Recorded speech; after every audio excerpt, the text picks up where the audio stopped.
বাহিরের চোখ দিয়ে যে দেখে সে মনে করবে যে বিশ্ব রাজনীতির মনে হয় খুব সুন্দর অবস্থা, আর ভিতরের চোখ দিয়ে দেখলে আপনি বুঝবেন বিশ্ব রাজনীতি যাচ্ছে একটা মালহামার দিকে।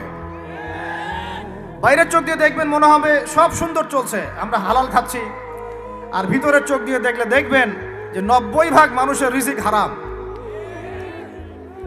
বাইরের চোখ দিয়ে দেখলে আপনি মনে করবেন মেয়েরা এগিয়ে যাচ্ছে, মাশাআল্লাহ, কত উন্নতি, অগ্রগতি, প্রোগ্রেস, নারী জাগরণ আন্দোলন।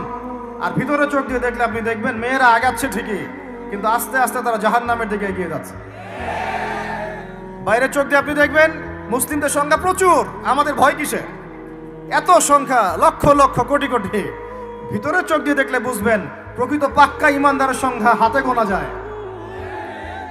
বাইরের চোখ দিয়ে দেখলে মনে হবে যে অনেকে তো বিশুদ্ধ আকীদার দাওয়াত দিয়ে বেড়াচ্ছে, ভিতরের চোখ দিয়ে দেখলে বুঝবেন এটা মুনাফিকি মানহাজ চালু করেছে।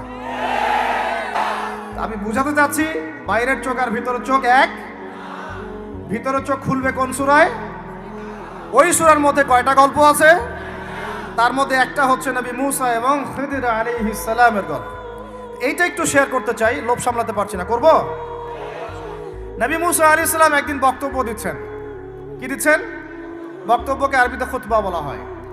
তো একজন দাঁড়িয়ে বললেন, বনু ইসরাঈলদের একজন, হে ইয়া মূসা, আপনি তো চমৎকার একটা বক্তব্য দিয়েছেন, আপনার চেয়ে কোনো জ্ঞানী মানুষ কি পৃথিবীতে এখন আছে? নবী মূসা আলাইহিস সালাম বলছেন, না, আমার জানা মতে আমার চেয়ে কোনো জ্ঞানী মানুষ এখন পৃথিবীতে নাই। স্বাভাবিক, কারণ তিনি তখন নবী, নবীর কাছে আল্লাহর ওহী আসে, তিনি সবচেয়ে জ্ঞানী হবেন, স্বাভাবিক। আল্লাহ রাব্বুল আলামিন বললেন, মূসা, তোমার চাইতেও জ্ঞানী আমার এক বান্দা আছে। বলেন সুবহানাল্লাহ। নবী মূসা আলাইহিস সালাম যখনই শুনতে পারলেন যে আমার চেয়েও জ্ঞানী একজন বান্দা আছেন, তিনি বললেন যে আমি তার সাথে দেখা করতে চাই, আমি তার সাথে দেখা করতে চাই। যুবকরা শোনেন, জ্ঞানী মানুষের সন্ধান পাওয়ার পরে নবী মূসা নবী হয়েও দূর দূরান্ত সফর করেছেন ওই জ্ঞানী মানুষের সাথে সাক্ষাৎ করার জন্য। তো আপনারা রেডিমেড ইসলাম চান, আপনারা ফেসবুক শরীফে ইসলাম চান, ইউটিউব শরীফে ইসলাম চান, কিন্তু সফর করে, কষ্ট করে, পরিশ্রম করে আলেম ওলামা পর্যন্ত পৌঁছাতে চান না।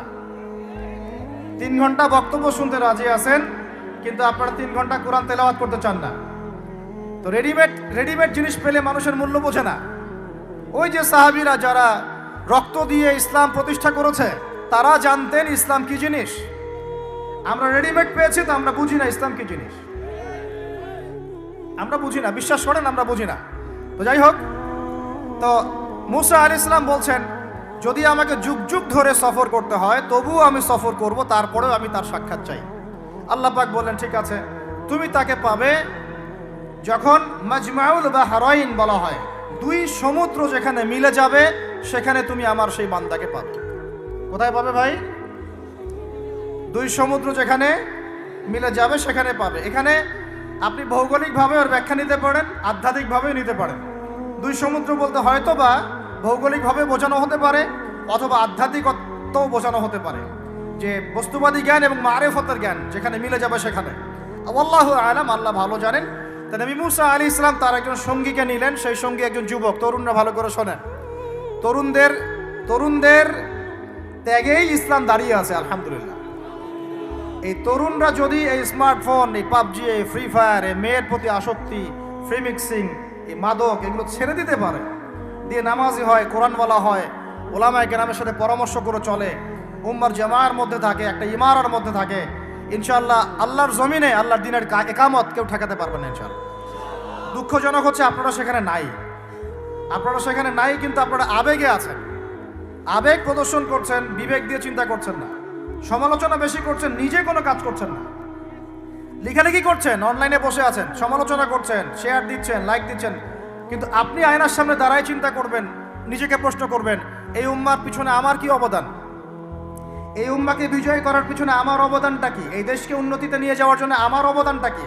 আমি আজ পর্যন্ত কি করেছি? দেখবেন জিরো, রেজাল্ট কি? জিরো। এই কাপুরুষ প্রজন্ম দিয়ে দিন কায়েম হবে না। মুখে কথা বলা অনেক সহজ, এরকম চেয়ারে বসে 2টা লেকচার দেওয়া কঠিন। মুখে বলা অনেক সহজ, একটা কনস্ট্রাকটিভ বই লেখা কঠিন। মুখে বলা অনেক সহজ, সাহসিকতার সাথে সমাজে নেমে জাহিলিয়াত দূর করা অনেক কঠিন। তো এই কঠিন কাজগুলো যখন আপনারা দায়িত্ব কাঁধে নেবেন, উম্মার বিজয় হয়ে যাবে ইনশাআল্লাহ। আল্লাহ পাক আমাদের কবুল করেন, আমিন। যুবক একজনকে সাথে নিয়ে নবী মুসা আলাইহিস সালাম হাঁটছেন। এই ব্যক্তির নামও বলে দেই, তার নাম হচ্ছে ইউশা বিন নুন। কি নাম? তিনি পরবর্তীতে নবী হয়েছিলেন। এখন নবী মুসা আলাইহিস সালাম হাঁটতে শুরু করলেন। চলতে চলতে চলতে তিনি ওই মাজমাউল বাহরাইনের কাছে পৌঁছে গেলেন। আল্লাহর পক্ষ থেকে নির্দেশ ছিল, তোমার থলির মধ্যে একটা মাছ নাও, যেই মাছটা যখন লাফ দিয়ে জীবিত হয়ে যাবে এবং সমুদ্রে লাফ দিয়ে ফেলবে, তখনই তুমি তার দেখা পাবে। একটা মৃত মাছ তিনি নিলেন, হাঁটা শুরু করলেন। যোজন যোজন দূর চলতেই থাকলেন, হাঁটতেই থাকলেন। এক পর্যায়ে একটা পাথরের হেলান দিয়ে রেস্ট নিচ্ছেন, বিশ্রাম করছেন। বিশ্রাম করতে গিয়ে তিনি তার সঙ্গীকে বলছেন, আচ্ছা, যে নাস্তা নিয়ে আসছিলাম সেটা নিয়ে আসো দেখি। তখন তিনি বলছেন, আমি তো আপনাকে বলতে ভুলে গিয়েছি, ওই মাছ তো জীবিত হয়ে চলে গেছে সমুদ্রের মধ্যে। তখন মুসা আলাইহিস সালাম বললেন, আরে আমাকে এতদিন বলোনি কেন, এতক্ষণ বলো নাই কেন? ওইটাই তো সেই জায়গা যেখানে আমি তাকে পাবো। তারা আবার ব্যাক করলেন। সেই জায়গায় দেখলেন পাথরের উপরে সেই আল্লাহর বান্দা বসে আছে। তার নাম খিদির আলাইহিস সালাম। খিদির শব্দের অর্থ শ্যামল। খিদির মানে শ্যামল। হাদিসে আসছে, তিনি যেখানে যেতেন মৃত জায়গার উপরে বসলে সেই জায়গা সবুজ হয়ে যেত। সুবহানাল্লাহ। তো খিদির মানে শ্যামল, সবুজ আলাইহিস সালাম। এখন তিনি পাথরের উপরে বসে আছেন। নবী মুসা আলাইহিস সালাম গিয়ে সালাম দিলেন, বললেন, আসসালামু আলাইকুম ওয়া রাহমাতুল্লাহ। তখন তিনি বলছেন, ওয়া আলাইকুম আসসালাম ওয়া রাহমাতুল্লাহি ওয়া বারাকাতুহু। তো মুসা আলাইহিস সালাম বলছেন, আমি মুসা। তখন খিদির আলাইহিস সালাম বলছেন, তুমি কি বনু ইসরাইলের মুসা? তুমি কি বনু ইসরাইলের মুসা? মানে বুঝাতে চাচ্ছি, খিদির আলাইহিস সালাম বনু ইসরাইলদের কেউ নন। পৃথিবীর সবচেয়ে জ্ঞানী মানুষ বনু ইসরাইলদের মধ্যে নন, তিনি বনু ইসরাইলের বাইরে কেউ একজন। ওদের এই দলিল, এই কথার উল্টা দিকে কোরআন কথা বলেছে যে খিদির বনু ইসরাইলের কেউ ছিল না। তো পৃথিবীর সবচেয়ে সেরা মানুষ, জ্ঞানী মানুষকে খুঁজতে হলে নবী মুহাম্মদ সাল্লাল্লাহু আলাইহি ওয়াসাল্লামের উম্মতে আসতে হবে। কথা বুঝতে পারছেন? পরতে পরতে দলিল আছে, একটু ঠান্ডা মাথায় গভীরভাবে ভাবার চেষ্টা করতে হবে। তো এখন খিদির আলাইহিস সালামকে নবী মুসা আলাইহিস সালাম বলছেন যে, হাল আদুল্লুকা আলা আন তুআল্লিমানি মিম্মা উল্লিমতা রুশদা। আমি শুনেছি আল্লাহ আমাকে বলেছেন যে আপনি পৃথিবীর সবচেয়ে জ্ঞানী মানুষ, তাহলে আমি কি আপনার সাথে সঙ্গী হতে পারি, সফর করতে পারি, যে আপনাকে আল্লাহ পাক যে জ্ঞান শিক্ষা দিয়েছেন আপনি আমাকেও শেখাবেন? এটা হলো স্টুডেন্টের একটা আর্তনাদ। ছাত্র হিসেবে তিনি বলছেন, আমি কি আপনার সঙ্গী হতে পারি? আল্লাহ আপনাকে যে জ্ঞান শিখিয়েছেন আমাকেও শিখাবেন। দেখেন, একজন নবী কথা বলছেন। আর আমাদের তো মাশাআল্লাহ, ওই যে বললাম, জ্ঞান শেখার কোনো ফিকির নাই। 6 মাসের একটা কোর্স করতে পারি না। কোরআন তেলাওয়াত শিখবো, 3 মাসের কোর্স করতে পারি না। 3 ঘন্টা ওয়াজ শুনতে রাজি, 3 ঘন্টা আমরা বই পড়তে পারি না। তো এই প্রজন্মটা দিয়ে হবে না ভাই। আমি আপনাদেরকে পরিবর্তন করতে চাই, আল্লাহ পাক যেন কবুল করেন, তৌফিক দান করেন। এখন খিদির আলাইহিস সালাম বলছেন, ইন্নাকা লান তাস্তাতিআ মাইয়া সাবরা। টিচারের কি কথা, কি দূরদর্শিতা! টিচার বলছেন যে তুমি তো আমার সাথে সবর করতে পারবে না। সঙ্গী হওয়ার আগেই কথা বলা শেষ। আপনি এসে আমাকে বলছেন, ভাই আপনার সাথে কি সফর করতে পারি, একটু ইলম শেখাবেন, আর আমি বলছি আপনি তো সফর করতে পারবেন না। তো কি পরিমাণ জ্ঞান, গভীরতা, দূরদর্শিতা থাকলে, ভবিষ্যৎ সম্পর্কে দূরদর্শিতা থাকলে তিনি আগেই বলতে পারেন যে আপনি সফর করতে পারবেন না। ক্লাসে আপনি পড়িয়েছেন মনে করেন 100 জন বাচ্চাকে, শেষে আপনি বললেন যে অমুক আব্দুর রহমান সে ফার্স্ট হতে পারে, এবং আব্দুর রহিম তুমি ভালো স্টুডেন্ট না, তুমি দুষ্টামি করো, পড়াশোনা করো না, তুমি ফার্স্ট হতে পারবে না, লাস্ট হবা তুমি। তো রেজাল্টের দিন দেখা গেল সত্যি সত্যি আব্দুর রহমান ফার্স্ট হয়েছে, আব্দুর রহিম লাস্ট হয়েছে। তার মানে কি টিচার গায়েবের খবর জানে? এটা কি তার হিকমা, তার প্রজ্ঞা, তার বাসিরা, তার অভিজ্ঞতা? আল্লাহ পাক তাকে সেই জ্ঞানটা দিয়েছিলেন। তো মুসা আলাইহিস সালামকে মুখের উপর বলে দিলেন তুমি তো আমার সাথে সফর করতে পারবে না। মুসা আলাইহিস সালাম বলছেন, সাতাজিদুনি ইনশাআল্লাহু সাবিরান ওয়ালা আ'সি লাকা আমরা। ইনশাআল্লাহ আপনি আমাকে ধৈর্যশীল পাবেন এবং আমি আপনার কাজে কোনো বিঘ্ন সৃষ্টি করব না। তখন তিনি বলছেন, ঠিক আছে, যদি তুমি আমার সাথে যেতেই চাও তাহলে ফালা তাসআলনি আন শাই, আমার সাথে চলতে গেলে কোনো প্রশ্ন করা যাবে না। কেমন টিচার! টিচার দেখেন, আমার সাথে চলো, জ্ঞান অর্জন করতে চাও করো, কোনো প্রশ্ন করতে পারবে না। একটা হাদিসেও আসছে, একটা কম ধ্বংস হয় যখন নবীদেরকে অতিরিক্ত প্রশ্ন করে, এটা কেন, ওইটা কেন, ওইটা কেন। বেশি প্রশ্ন করতে হয় না, অতিরিক্ত প্রশ্ন করতে হয় না। তো যাই হোক, সফর শুরু হলো। ফানতালাকা, তারা হাঁটা শুরু করলেন। হাত্তা ইযা রাকিবা ফিস সাফিনাতি খারাকাহা, চলতে চলতে একটা নদী আসলো। তো এই নদীর পার হয়ে আরেক জায়গায় যেতে হবে, কিন্তু এটা পার হওয়ার জন্য তাদের কাছে অর্থ নাই। এক নৌকার মাঝি সে বিনামূল্যে এটাকে পার করার জন্য প্রস্তাব দিল, ঠিক আছে বিনামূল্যে পার করে দিব। সেই নৌকায় করে তারা যখন যাচ্ছেন, যেতে যেতে তীরে পৌঁছার আগেই সেই নৌকার তলদেশটা খিদির আলাইহিস সালাম ফুটা করে দিলেন। নেন এখন কাজটা দেখে কি ভালো মনে হচ্ছে না খারাপ? আমি আপনার গাড়িতে করে ধরেন যাচ্ছি, গাড়িটা যখন আপনি আমার বাসা পর্যন্ত পৌঁছে দিবেন তার আগে নামলাম, নাইমা আপনার টায়ার চেকটা পাস্ট করে দিলাম। আপনি আমাকে কি বলবেন? কিছু বলবেন না, ফেসবুকে গিয়ে স্ট্যাটাস দিবেন অথবা লাইভে আসতে পারেন, তাই না? এই আর কি। তো নবী মুসা আলাইহিস সালাম রিঅ্যাক্ট করলেন যে লাকাদ জি'তা শাইআন ইমরা, আপনি তো একটা অন্যায় কাজ করলেন মনে হচ্ছে। এটা কেন করলেন?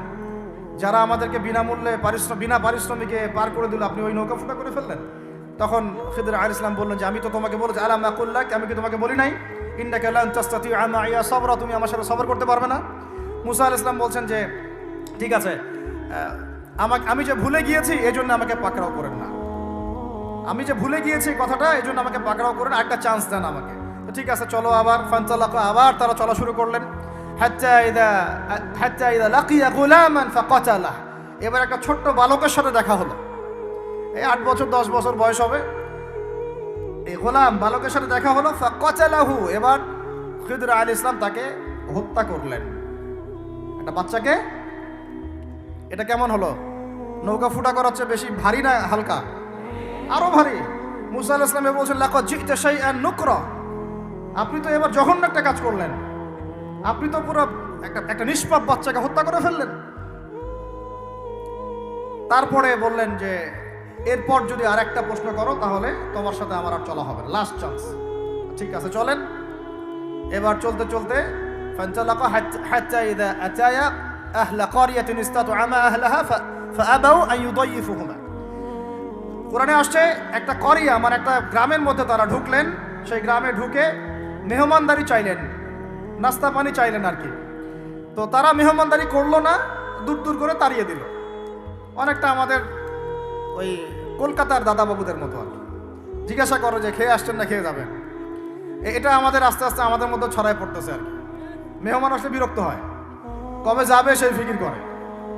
এরা মেহমানদারি করলো না, উল্টা তাকে তাড়িয়ে দিল। তো যাই হোক, এখন মুসা আলাইহিস সালাম বলছেন যে এখানে একটা ঘটনা ঘটেছে। খিদির আলাইহিস সালাম দেখলেন যে বাড়ি থেকে তাদেরকে তাড়িয়ে দেওয়া হলো, মেহমানদারি করা হলো না, ওই বাড়ির একটা দেয়াল ধসে পড়ে গেছে, ওই বাড়ির একটা দেয়াল ধসে পড়ে গেছে। তখন তিনি সেটাকে নিজের হাতে আবার নির্মাণ করে দিলেন। সুবহানাল্লাহ।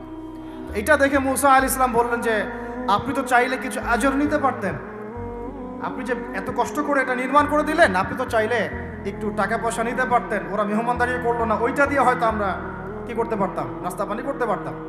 তখন তিনি বলেন হাদা ফিরাকু বাইনি ওয়া বাইনাক, এই হলো তোমার আমার ফেরাক, পার্থক্য শেষ, তোমার সাথে আমার চলা আর হলো না।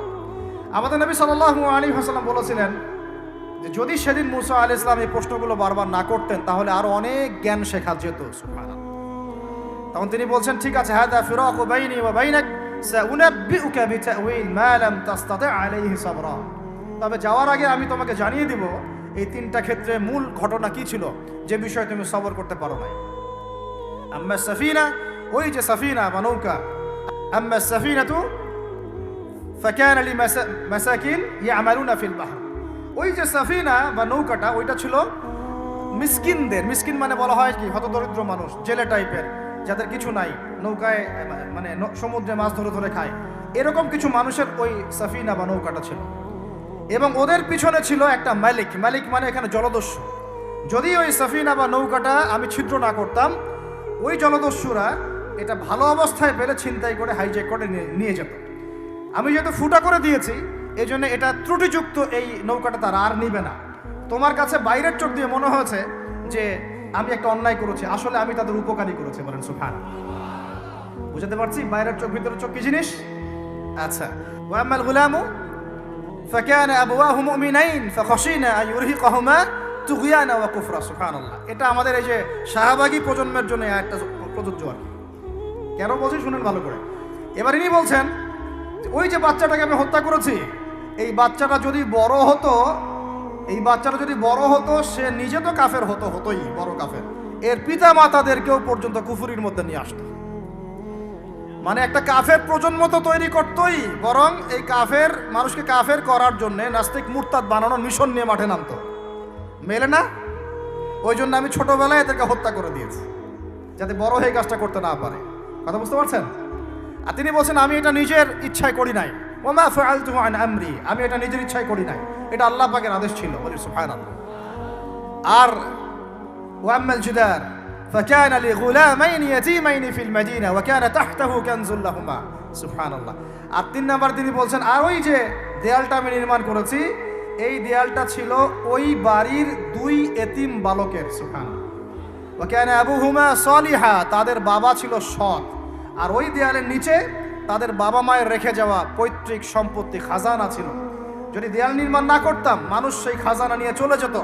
দেয়াল নির্মাণ করেছি, ওরা যখন বড় হবে তখন ওই খাজানা তারা অটোমেটিকলি পেয়ে যাবে। তো 3টা ক্ষেত্রেই হে মূসা তুমি সবর করতে পারো নাই, তোমার কাছে মনে হয়েছে যে আমি অন্যায় করছি, কিন্তু আসলে এই প্রত্যেকটা ক্ষেত্রে আমি সঠিক ছিলাম, তুমি ভুল ছিলে। এখানে একটা চমৎকার শিক্ষা আছে, একটা চমৎকার গভীর একটা শিক্ষার ব্যাখ্যা আছে, অন্তর্দৃষ্টির শিক্ষা, যে শুধুমাত্র বাইরের চোখ দিয়ে আর বাইরের এইসব সাক্ষরতার হাত দিয়ে, সার্টিফিকেট দিয়ে, নাম সিগনেচার করে, এত বইপত্র পড়েই মানুষ প্রকৃত শিক্ষিত হয় না। একটা গভীর একটা বুঝ দরকার, আল্লাহর মারেফত দরকার, আল্লাহর নূর দরকার, তাসকিয়া দরকার, দূরদর্শিতা দরকার, যেটাকে আমরা হিকমা বলি। ওয়া ইউতাল হিকমা ফাকাদ উতিয়া খায়রান কাসীরা। আল্লাহ বলেছেন যাকে হিকমা এবং প্রজ্ঞা দেওয়া হয়েছে তাকে অনেক প্রচুর কল্যাণ দিয়ে দেওয়া হয়েছে। এখানে দেখেন একজন নবী হয়েও তিনি বুঝতে পারেন নাই এই 3টা ঘটনার পিছনের কারণ কি, অথচ খিদর আলাইহিস সালামকে আল্লাহ পাক এমন জ্ঞান দিয়েছিলেন যেই জ্ঞান দিয়ে তিনি ব্যাখ্যা করলেন যে পিছনের কারণ কি ছিল। এখন এই ঘটনাটা আপনার আমার জন্য শিক্ষাটা কি, এই যুগের সাথে কি সম্পর্ক? আমি বলেছি সূরা কাহাফ সেই সূরা যা আপনার অন্তর্দৃষ্টি, ভিতরের চোখ খুলে দিবে, আপনার কলবে নূর নিয়ে আসবে। আপনি এমন কিছু দেখবেন, বুঝবেন, শুনবেন যা সবাই বুঝতে পারছে না। বিশ্বের বাস্তবতা বুঝতে হলে খিজির হতে হবে। বিশ্বের বাস্তবতা এইটাই যে ওরা এখন এত শক্তিশালী একটা অবস্থায় গিয়েছে, ওখান থেকে আমাদেরকে তারা কন্ট্রোল করা শুরু করেছে বিগত প্রায় 100 বছর থেকে। কত বছর থেকে? এগুলো আমাদের হুঁশই নাই। আমরা মনে করি মাশাআল্লাহ আমি 5 ওয়াক্ত নামাজ পড়ি, কাম খালাস, আমি যাকাত দিয়েছি, কাম খালাস, আমি একদম পর্দা করি, মাশাআল্লাহ সব কাম খালাস, আমি একটা মসজিদ করেছি, বাস কাম খালাস, আমি মাশাআল্লাহ একটা মাদ্রাসা চালাই, বাস দিন কায়েম হয়ে গেছে। No, not at all. Question কালেও না। যতদিন পর্যন্ত মুসলমানরা আবার সেই ওমর ইবনে খাত্তাবের শাসন কায়েম করতে পারে নাই, এই বিশ্বে মুসলমানরা স্বাধীন নয়। আমরা এখনো স্বাধীনতা অর্জন করতে পারি নাই। একটা প্রজন্ম আল্লাহ পাক নিয়ে আসবেন, আমি বলছি ওই প্রজন্ম টিকটক প্রজন্ম না, ওই প্রজন্ম এইসব মানে সেলফি শোডাউন আইওয়াস প্রজন্ম না। ওই প্রজন্ম এরকম না যে নামাজ পড়ে না, কোরআন তেলাওয়াত করে না। ওই প্রজন্ম এমন না দাওয়াতের মেহনত নাই, ওই প্রজন্মের জিহাদের কোনো জজবা নাই, ওই প্রজন্মের মধ্যে ইসলামের শারঈ কোনো জ্ঞান নাই, ওলামায়ে কেরামের কোনো সোহবত নাই, দিন প্রতিষ্ঠার কোনো ফিকির নাই। এমন প্রজন্মের কোনো প্রয়োজন নাই আমাদের এমন প্রজন্মের দরকার যে প্রজন্মের প্রত্যেকটা যুবক ভাই নামাজি, কোরআনওয়ালা, সুন্নতওয়ালা, সুন্নতের পাবন্দ এবং তাহাজ্জুদ গোজার। এক কথায় রাতের বেলার দরবেশ, দিনের বেলার ঘোড়সাওয়ার। এইরকম প্রজন্ম যখন আমরা করতে পারবো, ওই দিন ইনশাআল্লাহ এই মাহফিল বলেন, এই মসজিদ, মাদ্রাসা, এই রাষ্ট্র সব সফল হবে ইনশাআল্লাহ। এটা আপনি বুঝতে পারবেন না বাইরের চোখ দিয়ে, ভিতরের চোখ দিয়ে পড়াশোনা করেন, খেদির হন, বুঝতে পারবেন যে পথ পদ্ধতি, এই পথ পদ্ধতির মধ্যে আমরা আসলে কেউ নাই।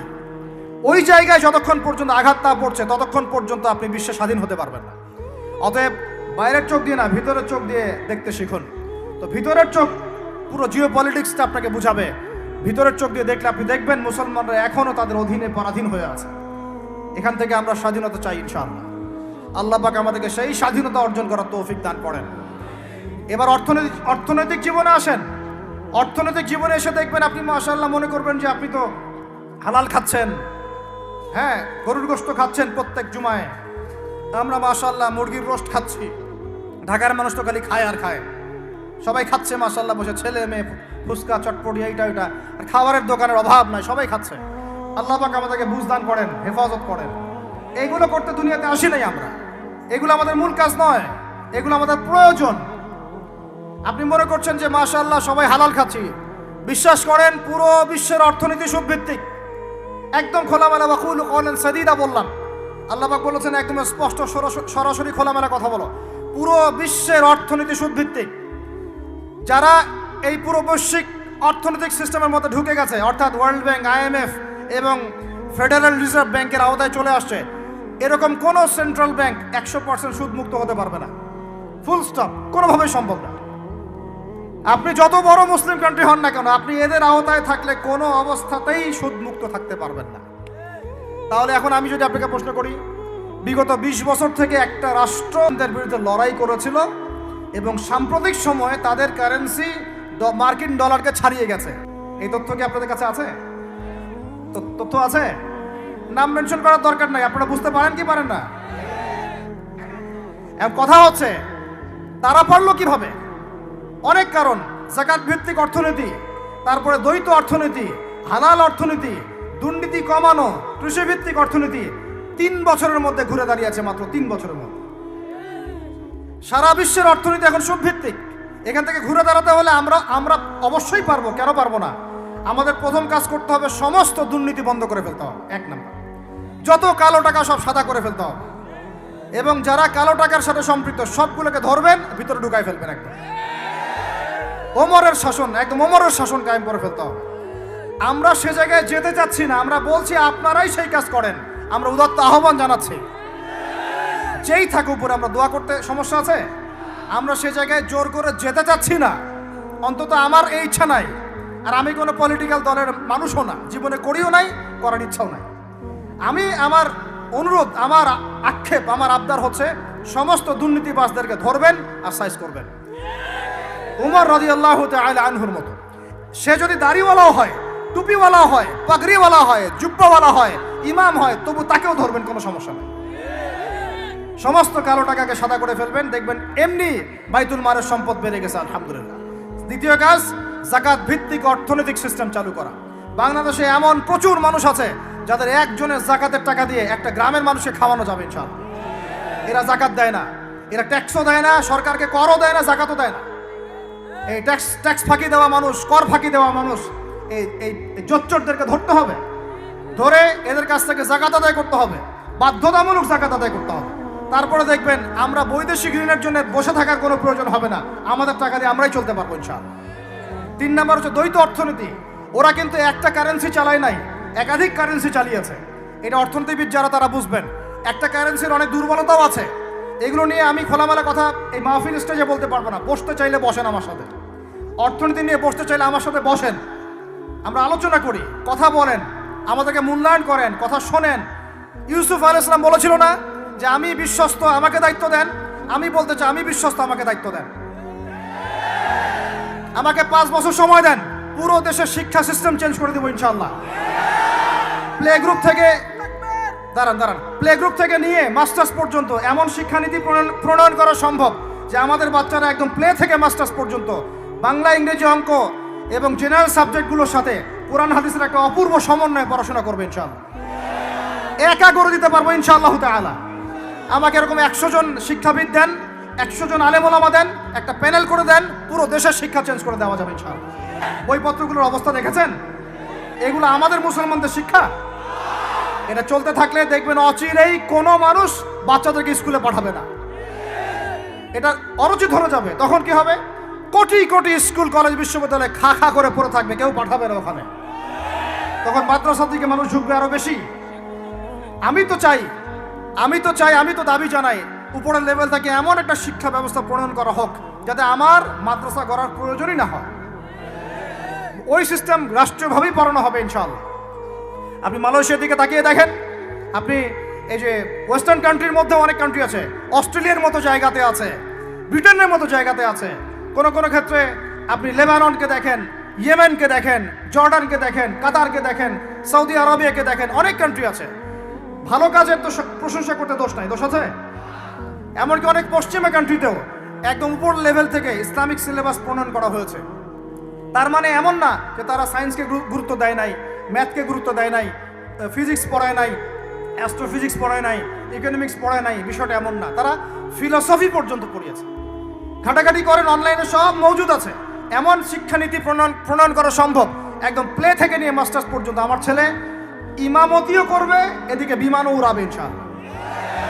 আমার মেয়ে ডাক্তারও হবে, এদিকে দেখবেন হাফেজাও হবে ইনশাআল্লাহ।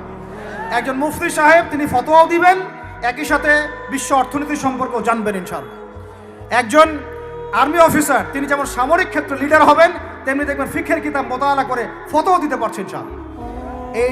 এই যুগটা এটা কোনো মানে স্বপ্নের যুগ নয়, এই যুগটা ছিল এক সময়। বেশি দিন দূরে যেতে হবে না, আপনি 200-300-400 বছর পিছনে যান, দেখবেন মুসলমানরা এমন সোনালী যুগ পার করে আসছে। অতএব এগুলো কোনো গাল গল্প করছি না আমি, এগুলো বাস্তবে রূপান্তরিত করা অবশ্যই সম্ভব, বারহাক সম্ভব, যদি এরকম কিছু মানুষের মধ্যে উদ্দীপনা থাকে, একটা সৎ সাহস থাকে, আমাদের উপর থেকে যদি একটা সহযোগিতা আসে এবং আমাদের মতো যারা ইয়াং তাদেরকে যদি মূল্যায়ন করা হয়, ইনশাল্লাহ দেখবেন বাংলার জমিন পরিবর্তন হয়ে গেছে। এই পরিবর্তন হলে দেশের জন্য কোনো খারাপের কিছু নাই, রাষ্ট্র পিছিয়ে যাবে না, রাষ্ট্র আরো এগিয়ে যাবে ইনশাআল্লাহ তাআলা। আরো ব্যাপার আছে, আপনি মালয়েশিয়ার একটা ক্লাস 10-এর বাচ্চার দিকে তাকান। ক্লাস 10-এর একটা বাচ্চা কোনোদিন মাদ্রাসায় যায়ই নাই, স্কুলে পড়েছে, কিন্ডারগার্টেনে পড়েছে, রাষ্ট্রীয় সিলেবাসে পড়েছে, মাত্র 10 থেকে 12 বছর পড়াশোনা করে ও এখন এদিকে এসএসসি এইচএসসি লেভেলেও চলে গেছে, ও লেভেল এ লেভেলস পরীক্ষা দিয়েছে, এদিকে সে ইমামতি করার যোগ্যতা অর্জন করেছে। এখন আমাকে বলেন ওই রাষ্ট্রটা কি পিছিয়ে গেছে? অতএব এই শিক্ষার দিকে অনেক মনোযোগ হতে হবে আমাদের সবাইকে, আল্লাহ পাক তৌফিক দান করেন। আমরা যদি এখন এগুলোর বিরুদ্ধে গঠনমূলক কথা না বলি, গঠনমূলক প্রতিবাদ না করি এবং আমাদের রাষ্ট্রপ্রধানদেরকে না বোঝাই, তাহলে অনেক দেরি হয়ে যাবে। আজকে থেকে 20 বছর আগে পরিকল্পনা করেছিল এই টিকটক প্রজন্ম গড়ে তোলার জন্য, তারা আজকে সফল হয়েছে।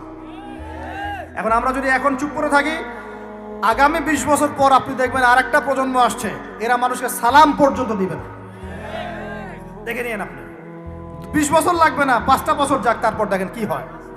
আল্লাহ, এরা কি এখন বাসায় ঢুকে বাবা মাকে সালাম দেয়?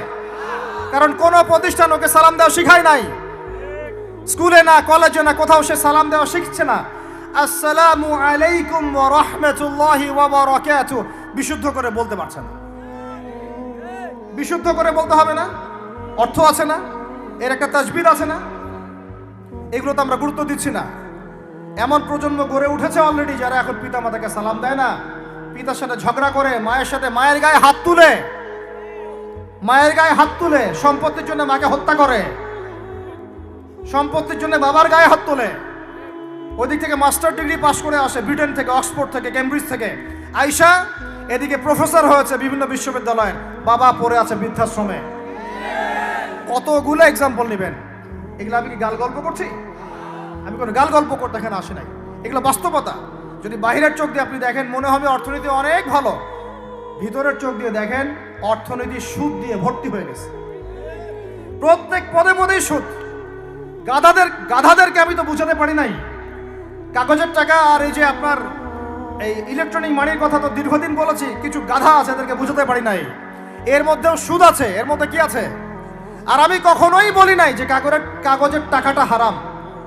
মিথ্যাচারে এরা যে পরিমাণ হাদিস জাল বানায়, এদের চেয়ে বড় জাল বানানো কর কেউ নাই বাংলাদেশে। একটা কথাকে ঘুরাই ফিরে এমন ব্যাখ্যা শুরু করবে যে আপনি বিভ্রান্ত হয়ে যাবেন। একটা ইমোশন প্রকাশ করবেন, উহুদের প্রান্তে দাঁড়িয়ে একটা ইমোশন প্রকাশ করবেন, ও বানাই দিবে ও জান্নাতের ঘ্রাণ পেয়ে আসছে। আপনি বলবেন যে কাগজের টাকা নয়, মনিটরি সিস্টেমটা হারাম, ও বানাই দিবে ও বলেছে কাগজের টাকা হারাম। আপনি বলবেন যে আপনার যদি গান শুনতেই হয় তাহলে একা একা শোনেন, আমাকে শোনাচ্ছেন কেন, ও বানাই দিবে ও গান একা শোনা জায়েজ বানাই দিছে।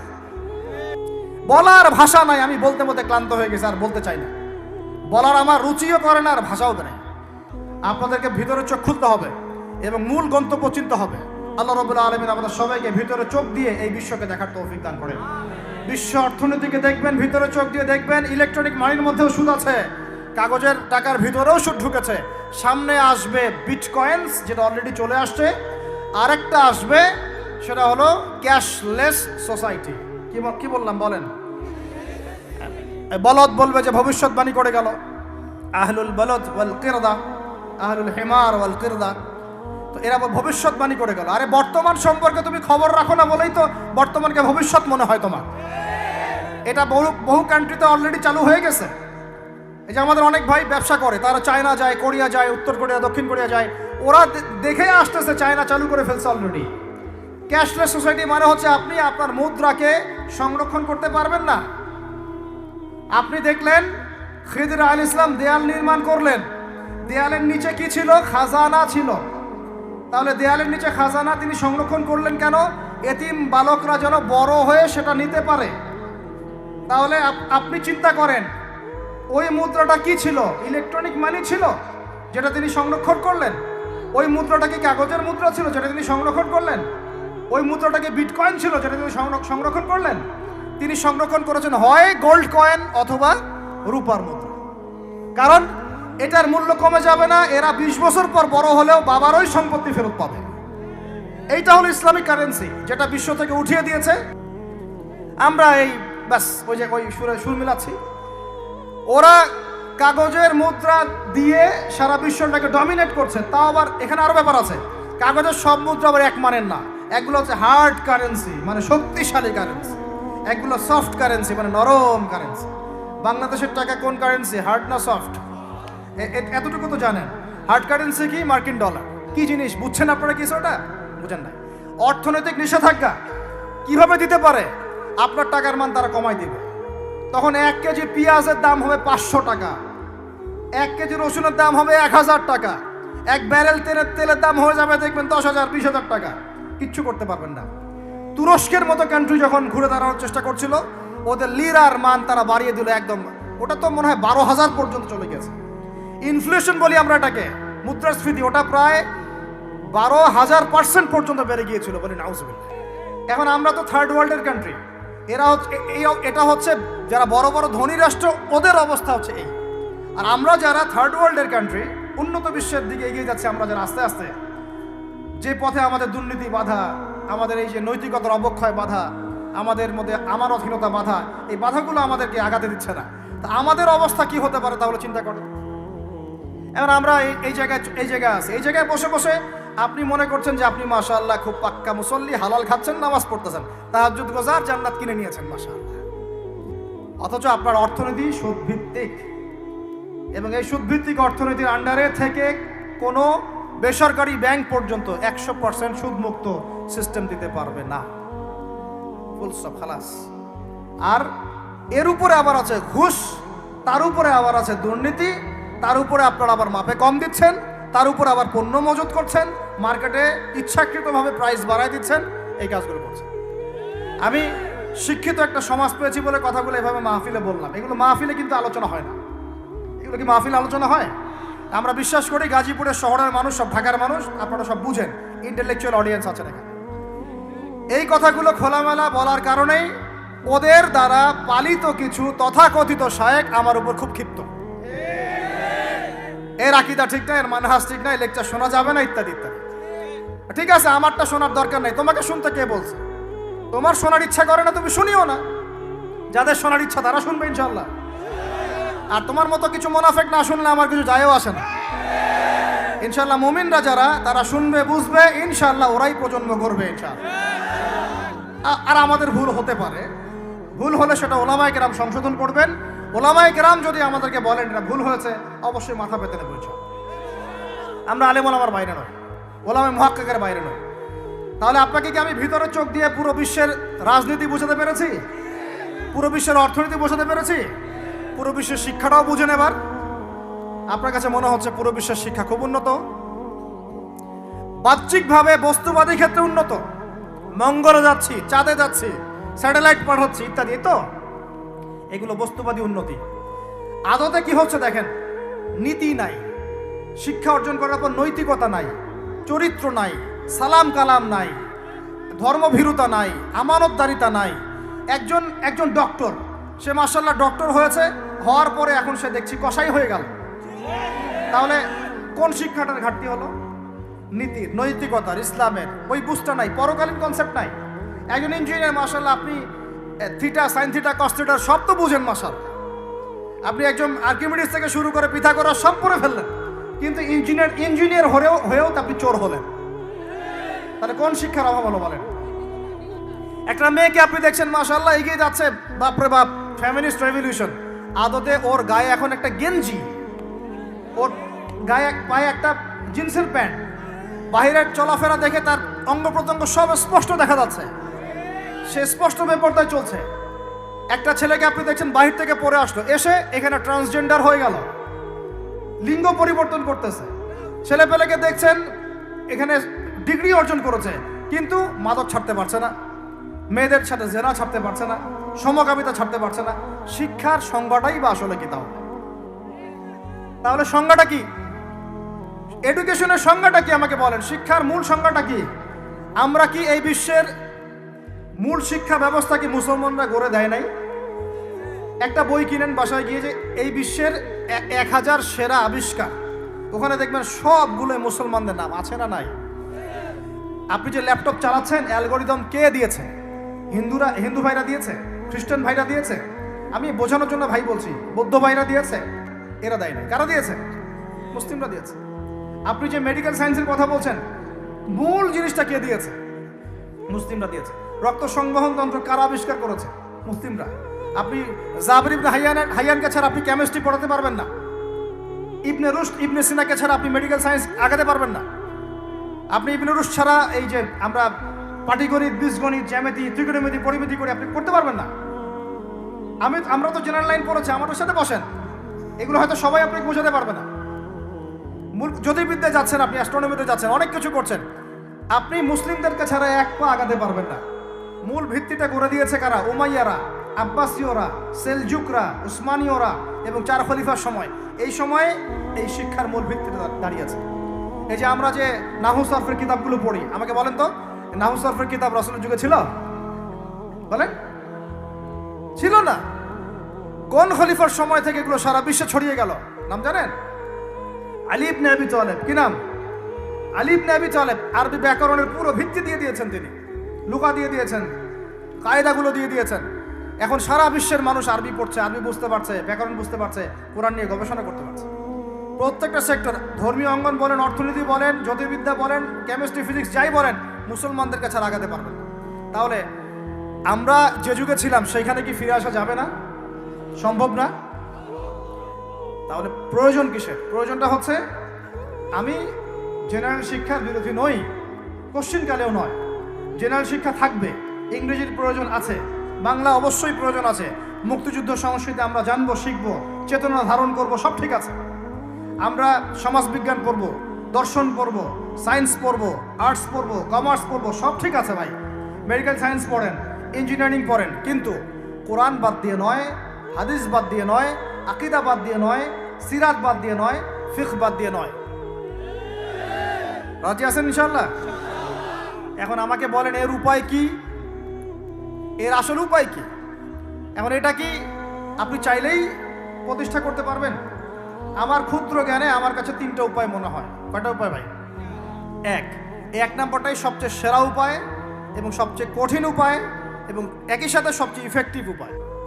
সেটা হলো, জাস্ট যদি আমাদের ঊর্ধ্বতন কর্তৃপক্ষ, আমাদের শিক্ষা মন্ত্রণালয়, আমাদের গভর্নমেন্ট, আমাদের প্রশাসন, আমাদের সরকার, তারা যদি একটা টেবিলে বসে ওলামায়ে কেরামদেরকে নিয়ে বসে, প্রতিভাবান ইয়াংদেরকে নিয়েও বসে, শিক্ষা নিয়ে যাদের অবদান আছে তাদেরকে নিয়ে বসে যদি একটা শিক্ষানীতি প্রণয়ন করে, যে না, আমাদের দেশটা মুসলিম কান্ট্রি, বেশিরভাগ মানুষই মুসলমান জনগণ, মুসলমান যুবক, মুসলমান যুবতী, মুসলমান শিশু কিশোর বেশিরভাগই মুসলিম, অ্যাজ এ ডেমোক্রেটিক সিস্টেম এখানে বেশিরভাগই মুসলিম, তাহলে তাদের স্বার্থ বিবেচনা করে আমরা একটা শিক্ষানীতি প্রণয়ন করি না কেন? একটা শিক্ষানীতি প্রণয়ন করি যেখানে প্লে গ্রুপ থেকে শুরু করে মাস্টার্স পর্যন্ত আমরা মাশাআল্লাহ 2টা শিক্ষাকে সমন্বয় করে দিব। এই সমন্বয়টা করলে আমার ছেলে, বললাম তো, 2 দিকেই ইনশাআল্লাহ এক্সপার্ট হবে। আমাদেরকে আলাদা করে কোনো প্রতিষ্ঠান খুলতেও হবে না। এটা কি করা যায় না? এটা যদি করা যায় তাহলে আমাদেরকে আলাদা করে কোনো মাদ্রাসাও খুলতে হচ্ছে না এখন, বরং যা আছে এটা দিয়ে যথেষ্ট, যা আছে এটা দিয়ে যথেষ্ট। আর সুন্দর নীতি থাকবে, সিলেবাস করে দেওয়া হবে, দেখবেন সবাই একই ভাষায় কথা বলছে, একই শিক্ষা শিক্ষিত হচ্ছে। একটা লেভেল পর্যন্ত অ্যাটলিস্ট মানুষ নৈতিক শিক্ষা পাবে, ইসলামী শিক্ষা পাবে। পরবর্তীতে গিয়ে ফ্যাকাল্টি আলাদা হয়ে যাবে, তারা কেউ ইঞ্জিনিয়ার, কেউ ডক্টর, ইত্যাদি ইত্যাদি হতে পারে। এটা যদি আমাকে বলেন, আমাকে 5টা বছর সময় দেন, 5 বছর সময় দেন, যদি মূল্যায়ন করেন, আমি ইউসুফ আলাইহিস সালামের মতো বলতে বাধ্য হচ্ছি এখন, কারণ আমি এটা দেখে অনেক ব্যথিত হচ্ছে। কেউ বলুক না বলুক, আমি কোনো দলের পক্ষ থেকে বলছি না, কোনো মতের পক্ষ থেকে না, কোনো রাজনৈতিক ব্যক্তিবর্গের পক্ষ থেকেও নয়। আমি আমার ব্যক্তিগত ব্যক্তি স্বার্থের পক্ষ থেকে বলছি, আমাকে 5টা বছর সময় দেন, ইনশাল্লাহ এটা আমি গড়ে দিতে পারবো। জাস্ট আমাকে একটা সমৃদ্ধ লাইব্রেরি দেন, বসার জায়গা দেন, কাজ করার জায়গা দেন, স্বাধীনতা দেন, ইনশাল্লাহ আমি করে দেই। তারপরে আপনারা চেক করেন, যদি মনে হয় হ্যাঁ দেয়া যায় তাহলে দেন, না হলে আমারটা ছুঁড়ে ফেলে দিন। পরে প্রয়োজনে ওটা আমি একা একা আমার একটা ইউনিভার্সিটি বানাই, সেখানে পড়াবো ইনশাল্লাহ। এটা 1 নাম্বার অপশন। 2, যদি এটা না করা হয়, আর এটা না করার সম্ভাবনাও আছে, কারণ আমি বলছি পুরো বিশ্ব আমরা নিয়ন্ত্রণ করি না, আমরা নিয়ন্ত্রিত। আমরা কি নিয়ন্ত্রিত? তারপরে দ্বিতীয় অপশন হচ্ছে, যতগুলো শিক্ষা প্রতিষ্ঠান এখন আছে, স্কুল হোক আর মাদ্রাসা হোক, এগুলোতে আপনারা সিলেবাসের মধ্যে একটু সমন্বয় নিয়ে আসার চেষ্টা করেন। সিলেবাস একটা আছে, ঠিক আছে, বুঝলাম, একটু সমন্বয় আনার চেষ্টা করেন। সমন্বয় করে অ্যাটলিস্ট বাংলা ইংরেজির সাথে আরবিটাকে মিক্স করার চেষ্টা করেন। আমার ছেলে কোরআন শিখলে কোনো সমস্যা নাই, সে বিপদগামী হবে না, সে গোমরা হবে না, সে কখনো জঙ্গি সন্ত্রাসী হয়ে যাবে না ইনশাআল্লাহ, বরং সে এই দেশের একজন সম্পদ হবে ইনশাআল্লাহ, ইনশাআল্লাহ তাআলা। তো এত ভয় কিসের? কোরআনকে এত ভয় কেন করেন? নবীর সুন্নতকে এত ভয় করেন কেন? সমস্যাটা হচ্ছে কোরআন হাদিসের সঠিক ব্যাখ্যাটা না প্রচার করার কারণে কোনো কোনো ক্ষেত্রে মানুষ উগ্র হয়ে যাচ্ছে, এটা সত্য। কিন্তু আমরা সেই উগ্রতা ছড়াতে চাই না। আমরা কোনো বিচ্ছিন্ন জনগোষ্ঠী নই, আর আমাদের কোনো গোপন কোনো এজেন্ডাও নাই। আমাদের এজেন্ডা একদম স্পষ্ট পরিষ্কার। আমরা মুসলমানদের মধ্যে নৈতিকতা চাই, সুন্দর শিক্ষানীতি চাই, হালাল অর্থনীতি চাই, এবং হালালভাবে বেঁচে খেয়ে আল্লাহর ইবাদত করতে চাই, এতটুকুই। এর বেশি কিছুই আমরা চাই না। এর বেশি কিছু চান না। আল্লাহ পাক আমাদের সবাইকে তৌফিক দান করেন। তো এই 2 নাম্বার অপশনটাও এফেক্টিভ যদি আপনারা করতে পারেন। আর 2 নাম্বারও যদি কাজ না হয়, তাহলে 3 নাম্বার একটা অপশন খোলা থাকে, যে নতুন করে কিছু প্রতিষ্ঠান গড়ে তোলেন এবং সেই প্রতিষ্ঠানগুলোতে আপনি আপনার মতো করে সুন্দর সিলেবাস মেনটেন করে আপনার বাচ্চাদেরকে পড়ানোর চেষ্টা করেন, যেখানে বাংলা ইংরেজি অঙ্ক এগুলোও থাকবে, জেনারেল শিক্ষাও থাকবে এবং ইসলামিক শিক্ষাও থাকবে। এছাড়া আমার মনে হয় না এই প্রজন্মকে বাঁচানোর চতুর্থ কোনো রাস্তা বাকি আছে। যদি থাকে আপনারা আমাকে জানায়। ভিতরের চোখ দিয়ে কি শিক্ষা বোঝাতে পেরেছি ভাই? আর 2টা জাস্ট বুঝাই ছেড়ে দেবো, জাস্ট 2টা, ধৈর্য ধরেন। ভিতরের চোখ দিয়ে এবার সংস্কৃতি বোঝেন। কি বুঝবেন?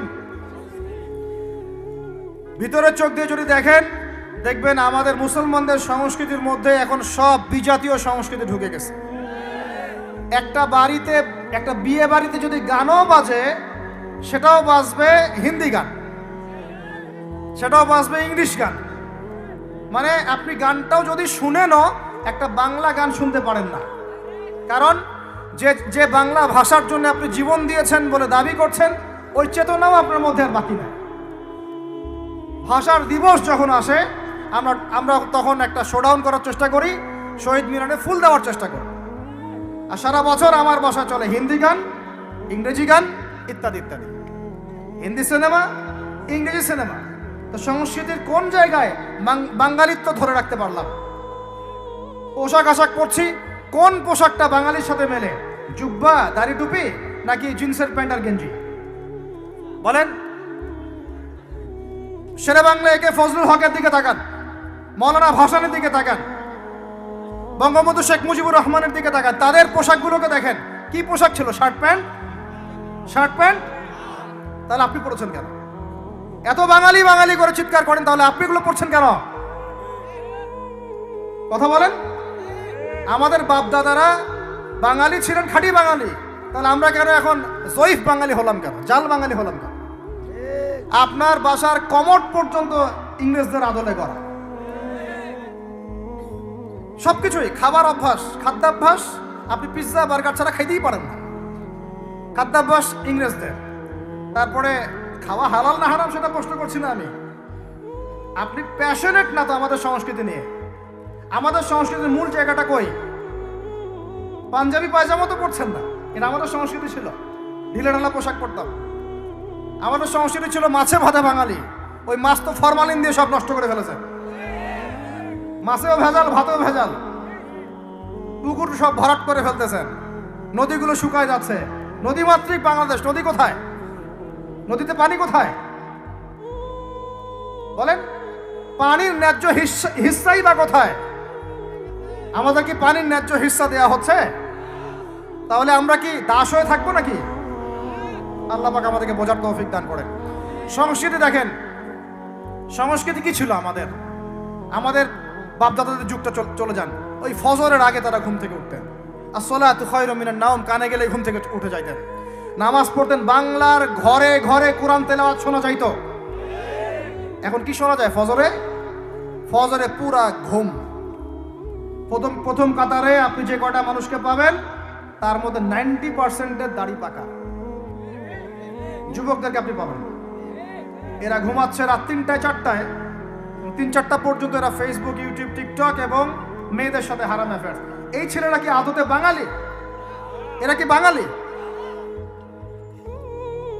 না আমরা মুসলমান হতে পেরেছি ঠিক মতো, না বাঙালি হতে পেরেছি ঠিক মতো। যখন ইংরেজ বিরোধী বিদ্রোহ চলছিল না, তখন বাঙালিরাও কবিতা লিখেছিল হিন্দিতে। আপনারা তো এগুলো হিস্ট্রি পড়েনও না। তখন তারা বলতেন, একটা স্লোগান দিতেন, সরফরোশি কি তামান্না अब हमारे दिल में है, देखना है जोर कितना बाजुए कातिल में है। বুঝেন না এই কথা? আমাদের মনের মধ্যে এখন সরফরোশি কি তামান্না, স্বাধীনতার চেতনা আমাদের মনের মধ্যে এসেছে। দেখার বাকি আছে জালেমের বাহুতে কত শক্তি আছে। আপনারা এখন কাজী নজরুল ইসলামের কবিতা পড়েন না। এক ভাই কবিতা আবৃত্তি করেছিলেন এখানে, খুব সুন্দর হয়েছে, মাশাআল্লাহ মাশাআল্লাহ। এগুলোর চর্চা কোথায়? সংস্কৃতি নিয়ে যে আমরা এত বড়াই করি, বলেন বাঙালির সংস্কৃতির চর্চা কোথায়? কাজী নজরুল ইসলামের কবিতা আমরা আমাদের পাঠ্যপুস্তকে পড়েছি। ওমর রাদিয়াল্লাহু আনহুকে নিয়ে কবিতা ছিল, মনে আছে? মনে নেই, ভুলে গেছেন? আমরা পড়েছি, মনে নেই আপনাদের? আস্তাগফিরুল্লাহ। উমর ইবনে খাত্তাব আমিরুল মুমিনিন, তোমার কি জানি, তোমার স্মৃতি আজানের ধ্বনি না, জানে না মুয়াজ্জিন। আমি ভুলে গেছি, অনেকদিন আগে পড়াইগুলো, আমি চর্চা এখন করি না।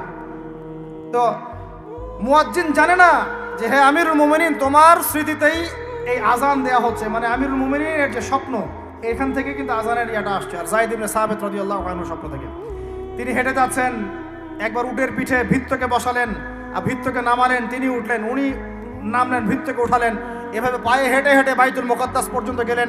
জানেন না আপনারা এগুলো ঘটনা?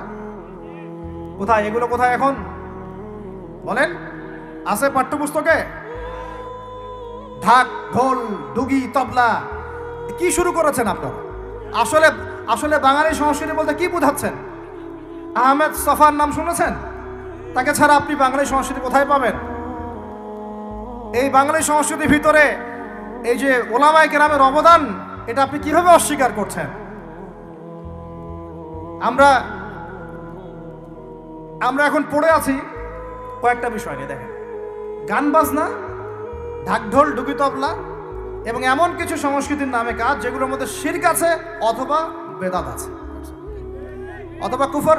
আপনি রাস্তায় হাঁটছেন বানরের মূর্তি নিয়ে, বানরের সাথে আপনার কি সম্পর্ক? বানরের সাথে বাঙালি সংস্কৃতির কি সম্পর্ক? আমরা কি বানর থেকে আসছি?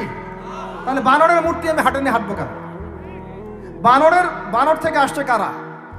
ওই যে শনিবারে যারা মাছ ধরতে নিষেধ করা হয়েছিল, তারপরেও মাছ ধরেছে। আল্লাহ পাক বলছেন ওদেরকে বানর বানিয়ে দিয়েছে। জানেন না এটা? পড়েন, পড়াশোনা করেন। পড়াশোনা না করলে আমার সব কথা বুঝতে পারবেন না হয়তোবা। যদি বুঝতে না পারেন আরো একবার লেকচার শুনেন, রিপিটেড শুনেন, তারপরে আবার চেক করেন, ক্রস চেক করেন। একটা প্রজন্মকে আল্লাহ বানর বানিয়ে দিয়েছিলেন, কোরআনে দলিল আছে। আমরা কি সেই প্রজন্ম? তাহলে বানরের মূর্তি নিয়ে রাস্তায় হাঁটবো কেন? কেন আপনি পেঁচার সাথে আপনার কি সম্পর্ক? পেঁচা কি আমার ভাগ্যের প্রতীক? হাত থেকে যদি কিছু পড়ে যায়, আমাদের অনেকে বলে যে একটু বসে যান, অমঙ্গল হতে পারে। চিরুনি পড়ে গেলে বলে যে মেহমান আসতে পারে। বিড়াল সামন দিয়ে চলে গেলে বলে একটু বসে যায়, অমঙ্গল হতে পারে। ইসলাম কি বলছে জানেন? যখনই মনের মধ্যে কোনো কুলক্ষণ আসবে, আপনি পড়বেন, আমার সাথে বলেন, আপনি পড়বেন আল্লাহুম্মা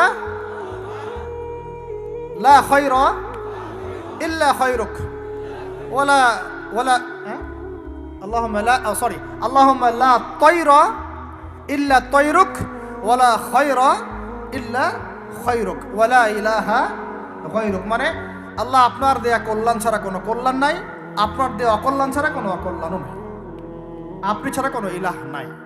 এই হলো মুসলমানের আকীদা। তো এখানে পেঁচার সাথে আপনার সংস্কৃতি কি সম্পর্ক? পেঁচা অমঙ্গলের লক্ষণ। এগুলো কি শুরু করেছি আমরা? যে কোনো একটা বিষয় নিয়ে যদি আলোচনা করতে চান, আসেন বসেন, আমরা বসি, আলোচনা করি, সমাধানের পথ খুঁজি, প্রতিভাকে মূল্যায়ন করেন।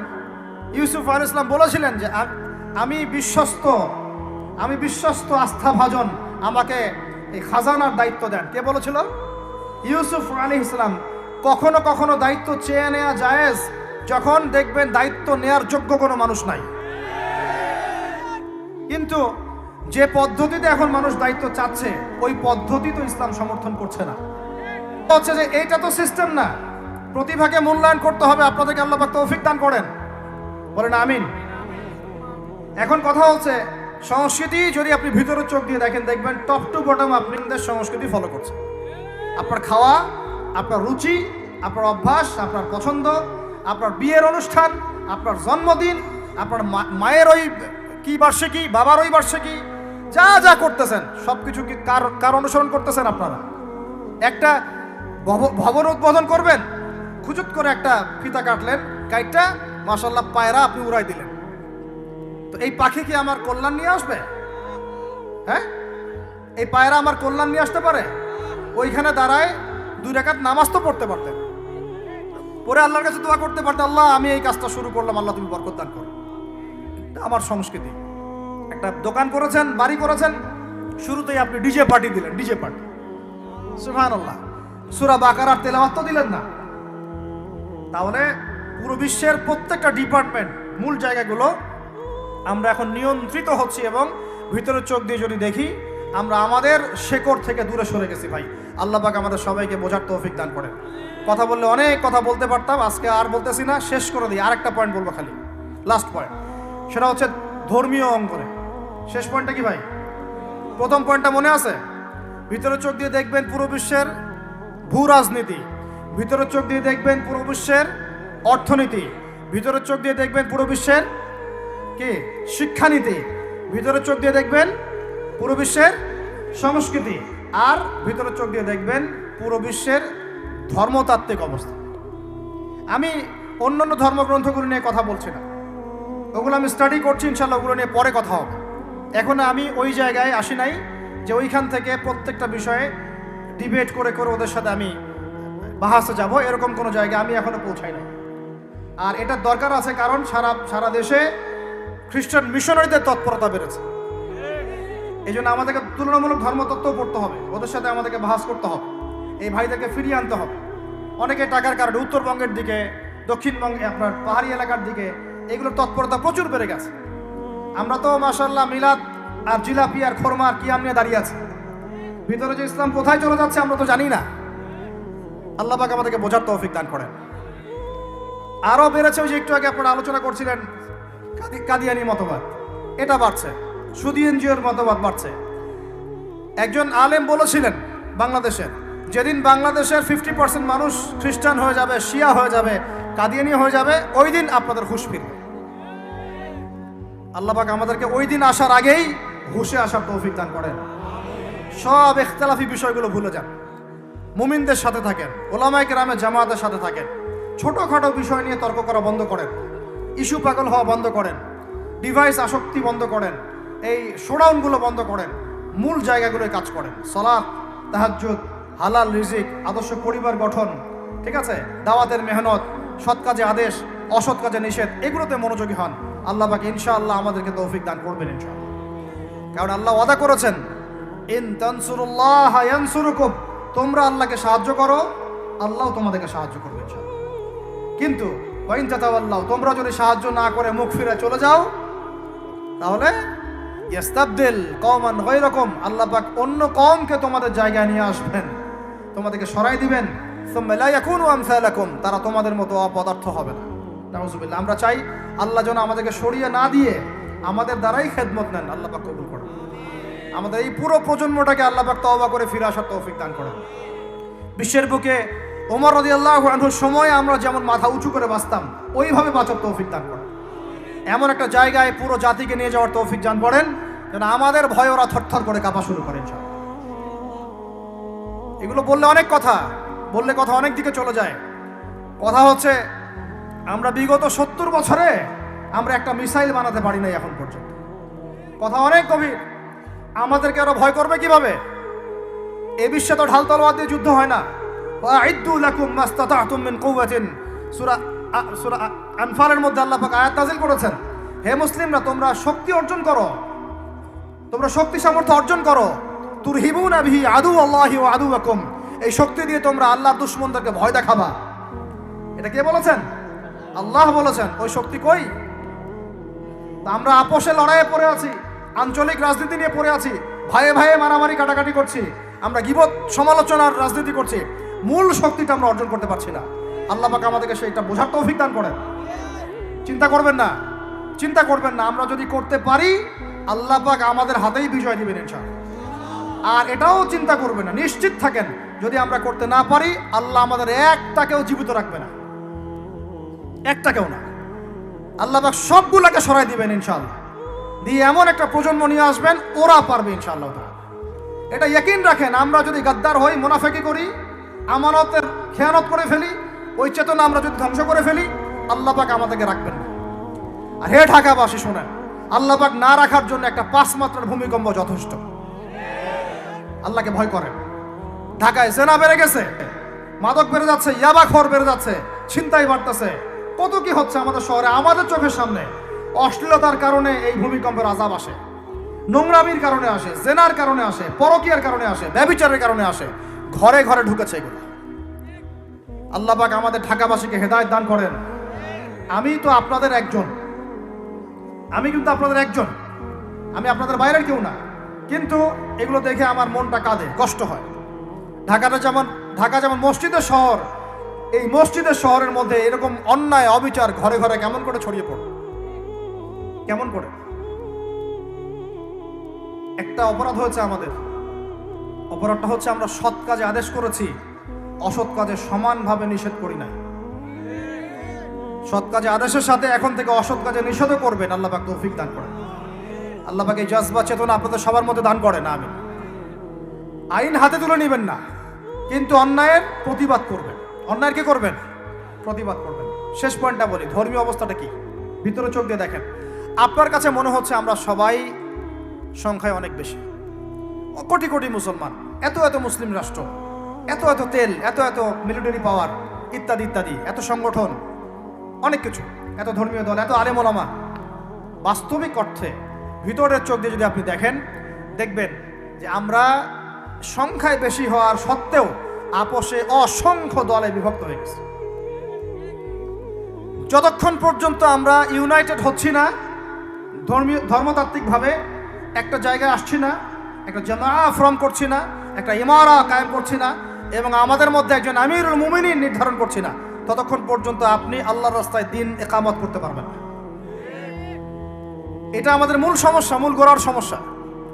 আর এই সমস্যাটাকে আম জনগণ কোনোভাবে উস্কে দিবেন না। আপনারা ওলামায়ে কেরামদের মধ্যে বিভক্তি বাড়ায় দিবেন না, উস্কে দিবেন না, অনলাইন গরম করবেন না, চুপ করে থাকবেন। কিছু বলার যদি না থাকে চুপ করে থাকেন, তা বলার দরকার নাই। ওলামায়ে কেরামদেরকে একটা জায়গায় বসতে দেন।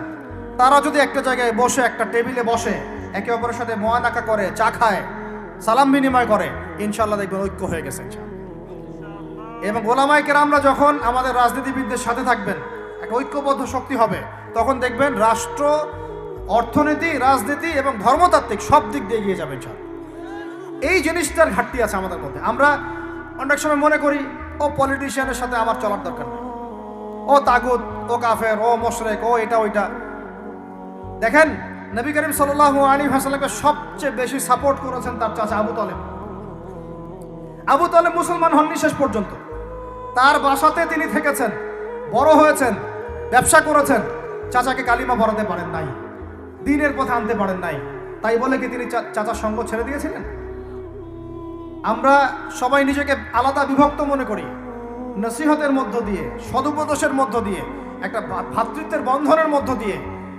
সবাই তো আর খারাপ না রে ভাই, সবাই কি খারাপ?